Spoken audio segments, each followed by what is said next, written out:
Kanë kaluar 20 ditë që kur bujq nga komuna e Tetovës raportuan se pemët e tyre janë dëmtuar nga gricat dhe 20 ditë që kur kryetari i komunës Bilal Kasami premtoi se komisionin do të dalë në terren për të vlerësuar dëmet pasi bujqit t'i kishin paraqitur në komunë. Po nëse do ketë kërkesa formale të adresuara në komunën e Tetovës, komisioni do duhet të dalë në terren.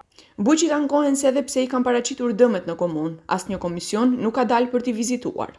E kena prit nuk kanë qenë askush, anin ato e prit ala, nuk ka kanë kërkush të komision, është e ne kena shpresa se mo do dalën, ose mo do në ndihmojnë komune, ose qeveria, dhe njëse, nuk e di, domet i shifni prap vetë se si on s'ka asgjë, ne mbi këto mbjetojmë, me këto mirena, s'ka kur gjë.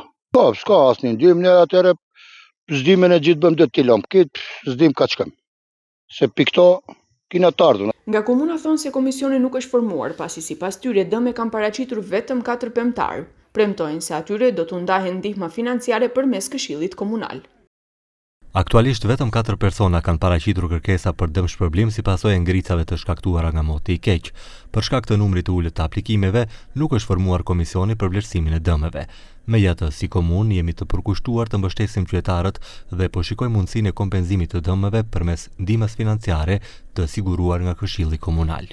Kujtojmë se temperaturat e ulta në mes të prillit dëmtuan pemët që sa kishin nisur të lulëzojnë. Pemtarët pretendojnë se mollët dhe pemët tjera janë dëmtuar 40 deri në 60%, ndërsa qershit dhe vishnjat 100%. Komunat tjera si ajo e Resnjës kanë shpallur gjendje të jashtëzakonshme dhe dolën për të bërë vlerësimin e dëmeve.